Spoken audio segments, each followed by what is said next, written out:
What's going on, guys? It's your boy Billy Chuck coming at you with episode 57. In this episode, we tackle the metal band Korn. Let's get it. All right, so look, Korn is a band from Bakersfield, California, formed in 1993. They started the new metal genre, in my opinion, and a lot of people's opinion, and they brought it to the mainstream. Um, they originally formed in '93 with um, three members of the band LAPD. Um, Korn's current lineup featuring founding members James Monkey Schaefer, Reginald Fieldy Arvizu, Ryan Head Welch, Jonathan Davis, and then they have Ray Luzier on the drums. He replaced the band's first drummer, David Silveria, in '07.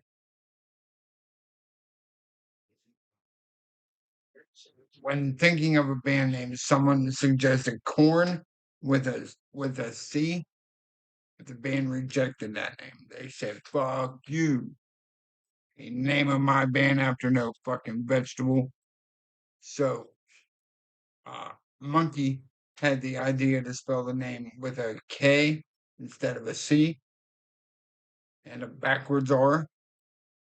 So the band's name would appear as Korn with a K-O-R N. The idea of using a backwards art came from the logo from Toys R Us, for which many of the band members had previously worked at Toys R Us. So the logo was designed by Jonathan Davis. Korn made a demo tape. It was called Niedermeyer's Mind in '93, which was, I didn't really hear it at all until later in their career. Um, their debut album, Korn, was released in '94. Are you ready? With the song Blind. Um, then after Korn, their self-titled, they released Life is Peachy in '96. Um, but the band first experienced mainstream success with their third, or I guess it would be their fourth album, third major label debut. It was called Follow the Leader, and Issues followed that, both both of which debuted at #1 on the Billboard 200 chart. So congrats to Korn. Um, the band's mainstream success continued with their album Untouchables and Take a Look in the Mirror and See You on the Other Side. Our compilation album, Greatest Hits Volume 1, was released in '04, spanning a decade of singles and concluding the band's recording contract with Immortal and Epic Records. They signed to Virgin Records, releasing See You on the Other Side in '05 and an untitled album in '07. The band um, released other recent albums. After that, it was called Korn 3, Remember Who You Are. In 2010, they released that. And they released The Path of Totality in 2011. Um, they released that on Roadrunner Records. The Paradigm Shift was, they released that in 2013. Caroline Records. The Serenity of Suffering saw their return to Roadrunner Records, through which the album The Nothing, was released in 2019. Their latest album, Requiem, was released on Loma Vista Recordings. Damn, Korn, how many labels you got? I know motherfuckers struggling to get a label, and you have fucking a different label for each album. I'm just playing. I'm just playing. Do you, boo boo? Do you? Um, any hooser.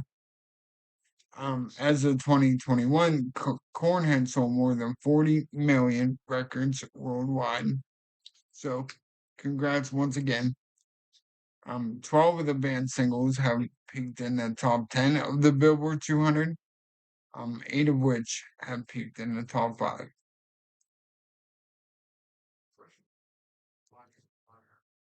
7 official releases are certified platinum, and 2 are certified double platinum, 1 is certified triple platinum, and 1 is certified 5 times platinum, and 2 are certified gold. So pretty much anything Korn touches turns to gold. Korn has released 7 video albums, 50 music videos, 50 music videos. The band released 48 singles, the most notable of which is called Blind. Are You Ready? Love that fucking song. I used to listen to that song back in the fucking day when I was going cosmic bowling with my friends. That's when you bowl from like, I think it was like midnight to 3 a.m. Yeah, I would request it. I would request faggot also. Got the Life was also a single. Freak on a Leash was also a single. Falling Away from Me, Here to Stay, Did My Time, Twisted Transistor, Coming Undone, and Get Up. Korn has earned 2 Grammy Awards out of 8 nominations and 2 MTV Video Music Awards out of 11 nominations. So once again, Korn. You know, when I was a lad, just a young lad, I carved corn in my forearm. I think it was with a kitchen knife or whatever. But that was when I was young and fucked up. But anywho, by May of '94, Korn began recording their debut album with Ross Robinson. It was finished by the end of June of '94. On October 11th, '94, Korn released their self-titled album through Immortal Records. Immortal Records, that's an epic label. And that album actually peaked at #1 on the Heat Seekers album chart. So congrats. Um, and that album would eventually reach number 72 on the Billboard 200 in February of '96. So congrats. Korn kicks fucking ass, bro. I don't give a shit. I don't care that Jonathan Davis's hairline goes back all the way back here now. I don't care. The Korn is fucking badass. No fucking joke. Korn was there when Billy Chuck's balls dropped. The album received positive reviews by critics and is said to have established the new wave metal. They did. I'd say it was Korn and like Faith No More. More so Korn though. Um, the album also started record producers Ross Robinson's musical career and influenced bands such as Slipknot, Cold Chamber, and Limp Bizkit. Korn also signed Limp Bizkit, and Limp Bizkit signed Stained. Stained signed Puddle of Mud, and West from Puddle of Mud went fucking loco.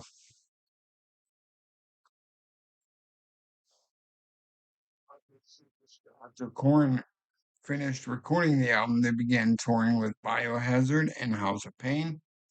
The record company gave them enough money to own their tour bus, and Korn's first gig was in Atlanta. About halfway through the tour bus that their record company gave stopped working, and Korn had to find a new one. Go fucking figure. Their first tour was not very successful in promoting the album, though. The band went on tour with Sick of It All in January '95. The band went on their first European tour, including LA2 in London and some other band La Rapo in Paris. Korn was chosen alongside the Deftones as direct support for Ozzy.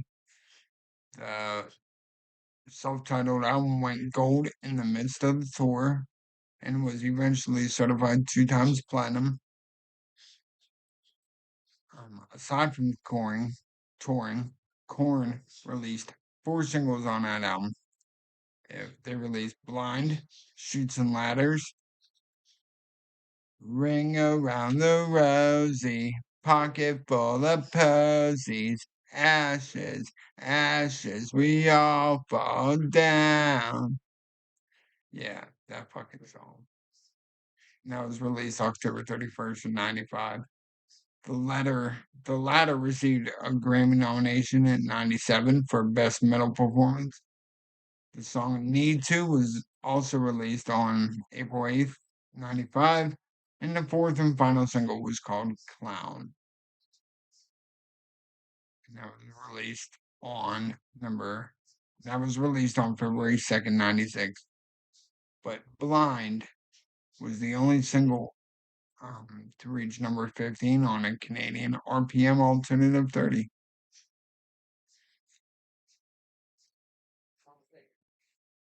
Korn's second album was called Life is Peachy, and they recorded that in '96 in Malibu, California. And that album was released October 15th of '96, and it debuted at number 3 on the Billboard 200 chart, and it peaked at number 1 in New Zealand. So, congrats. The album sold 106,000 copies in its first week. Didn't know that, so congrats to Korn. Um, the New York Times said that the band was mad at everybody, including themselves. The album was certified double platinum in the US, platinum in Australia, and gold in Canada. Korn gained more popularity after co-headlining the Lollapalooza tour in '97 with Tool. However, Korn was forced to stop touring after Monkey was diagnosed with viral meningitis. The band founded their own label, Elementary Records, to sign and produce new bands to their fans. The label was run by Jonathan Davis, who first signed the band Orgy. But the original drummer, David Silveria, influenced Jonathan Davis to sign Orgy. How does it feel to treat me like you do? When I was in high school, that song, I love that song. Song Stitches by Orgy was cool too. Um, but prior to the release in '98 to follow the leader, um, Gretchen Plews, a Zeeland, Michigan high school assistant principal, said in an interview for a Michigan newspaper that Korn's music is, ready for this, Korn's music is indecent, vulgar, and obscene, and intends to be insulting. After giving a student named Eric Van Hoven a 1-day suspension for wearing a Korn t-shirt. You know, uh, brings up when I was in middle school, I wore the band 311 shirt, and the motherfuckers thought that it was a KKK shirt. Check it out. This was their thinking. What's the 11th letter of the alphabet? This is what they asked me. I don't know off the top of my head. A, B, C, D, E, all the way down to K.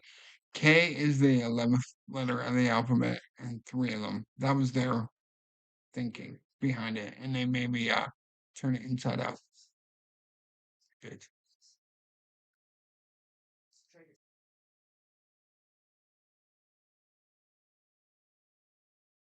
But Freak on a Leash won a Grammy for Best Music Video, Short Film, and received a nomination for Best Hard Rock Performance. Um, the video also earned 9 music awards.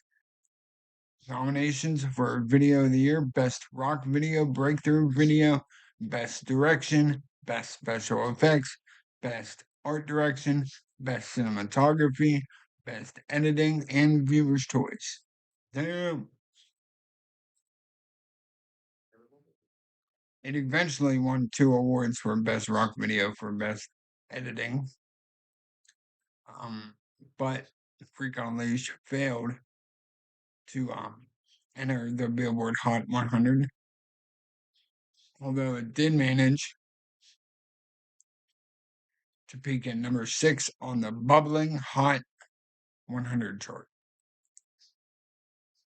Follow the Leader is considered by members of Korn to be the band's most commercially successful album, being certified platinum and having sold almost 10 million copies worldwide. I can agree that that's where it started. That's when motherfuckers like everybody found out about Korn. Oh, what's your favorite Korn song? Freak on a Leash? Yeah, them motherfuckers. That's when they started recognizing what is on that album with that song.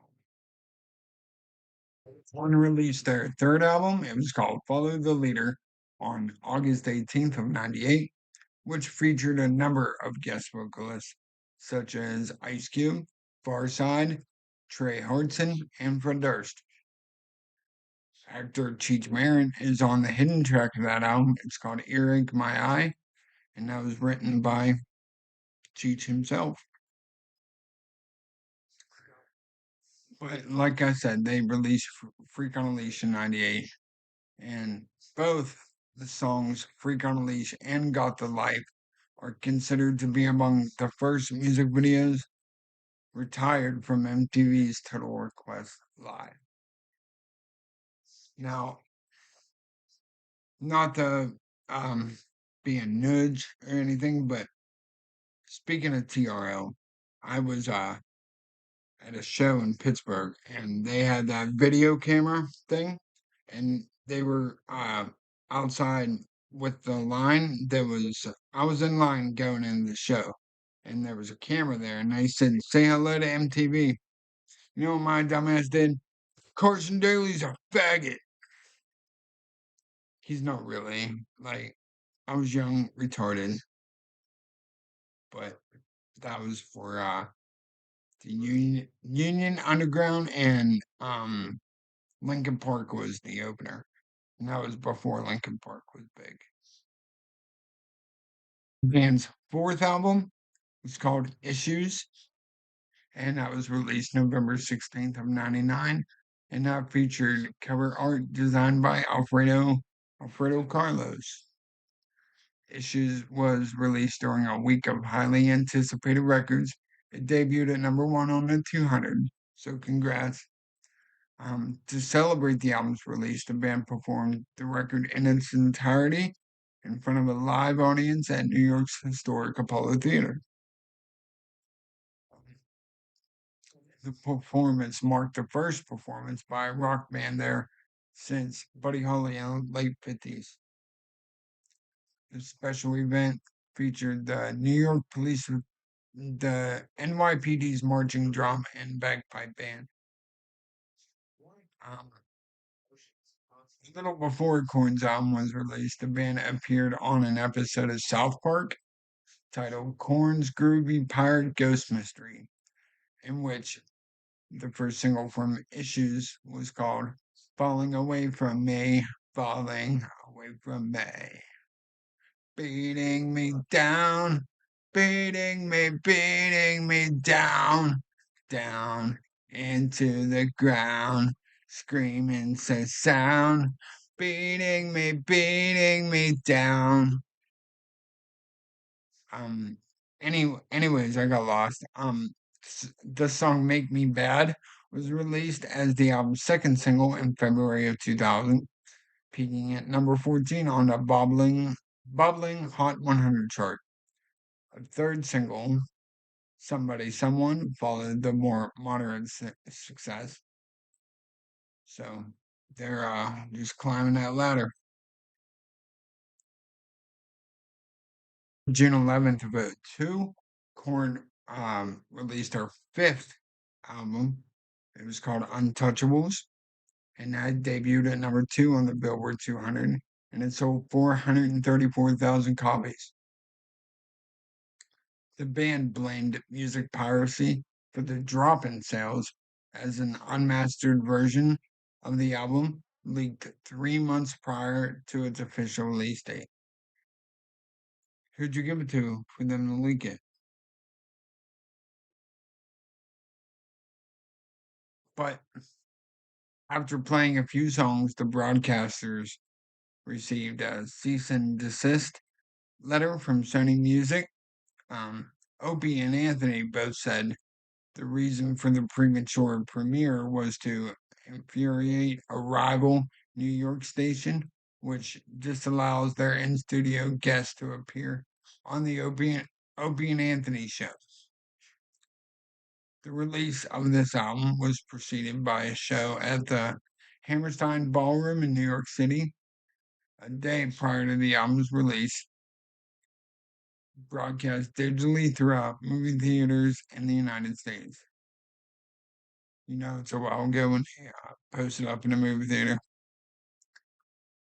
Um, yeah. Korn's sixth album was called Take a Look in the Mirror, and that was released on Friday, November 21st of 2003, 4 days earlier than its original release date. It is the first album self-produced by Korn. The band explained that they wanted their fans to hear the music as it should be. The album presented different styles and themes compared to previous albums. Jonathan Davis said this about the album. He said, "The whole album is about love, hate, and my hate of people and just losing my mind. The previous albums he said, I think the last three I was coming from a place of hurt, and I've just finally got to the point where I'm done hurting and I'm just pissed off about it now. It turned back to just sheer hate and anger, and definitely comes across on that album." MTV said that Jonathan Davis convinced his fans that they will be shocked, particularly with the album's second track, Break Some Off, which he called brutal. His seventh album was released on December 6th of 2005, and that debuted at number 3 on the Billboard 200 chart. Sold to close to 221,000 copies. So congrats. The album managed to stay in the top half of the Billboard 200 by 34 consecutive weeks. The first single from the album, Twisted Transistor, was came with a music video in which hip hop artists Exhibit, Lil Jon, Snoop Dogg, and David Banner portray Korn. If you get a chance, check out that video. Twisted Transistor peaked at number 64 on the Billboard Hot 100. The second single, it was called Coming Undone, and that was released in February of 2006, and that peaked at number 79 on the Billboard Hot 100. The music video was directed by Little X. See You on the Other Side was certified platinum in the United States, and by mid of 2007, the album sold 2.2 million copies worldwide. Titled album, and that was released July 31st of 2007. It debuted at number 2 on the Billboard 200 with 123,000 copies sold in its first week. The album was certified gold and it included Korn's deal with Virgin Records and features touring keyboardist Zach Baird. Drumming duties were left up to Terry Bozzio and Bad Religion's Brooks Wackerman, who now is Avenged Sevenfold's drummer. Um, David Silveria went on a hiatus. Joey Jordison from Slipknot played drums during Korn's live shows until the permanent addition of Ray Luzier um, became their official replacement. Korn's eighth album was called Korn 3, Remember Who You Are, and that was released July 13th of 2010. It debuted and peaked at number 2 on the Billboard 200 with 63,000 purchases reported. Let the Guilt Go was released that same month, reaching number 23. On mainstream rock, Papa Pill was scheduled to be the third single from that album, but plans were scrapped by Roadrunner due to unsatisfactory results with previous singles. Um, Korn Co. had headlined the Music as a Weapon 5 tour with Disturbed and opening bands Seven Dust and In This Moment. Korn's 10th album is called The Path of Totality, and that was released on December 6th of 2011. It was the second and final album for Roadrunner Records. This album contributions from Skrillex, 12th Planet, Excision, Kill the Noise, Noisia, and other artists. The Path of Totality debuted and peaked at number 10 on the Billboard 200 with 55,000 copies sold. The song Get Up was premiered as a single, the first single, and this single managed to peak at number 8 on the Bubbling Under Hot 100 chart. It eventually became the first single to be certified gold in the US. The second single was called Narcissistic Cannibal, and that was released October in 2011, with music video being directed and produced by Alex Bulkley of Shadow Machine Films. Korn's 12th studio album was called The Serenity of Suffering, and that was released October 21st, 2016. Monkey revealed the Metal Hammer that Corey Taylor would make a guest appearance on the new album. He revealed Nick Roskalowitz as the album's producer. If I pronounced your name wrong, I'm sorry. On July 16th, 2016, Korn premiered a new song. It was called Rotting in Vain at the Chicago Open Air Festival. The Nothing would be released on September 13th, 2019, and the first single was called You'll Never Find Me. On August 2nd, the band released a brand new song from The Nothing. It was called Hold. On August 22nd, Korn announced the new album by playing a concert in a multiplayer game. The game was Adventure Quest 3D, complete with in-game merchandise, a virtual meet and greet, performing a new song on a digital stage. Korn's latest and their 13th album was called Requiem, and that was released February 4th, 2022.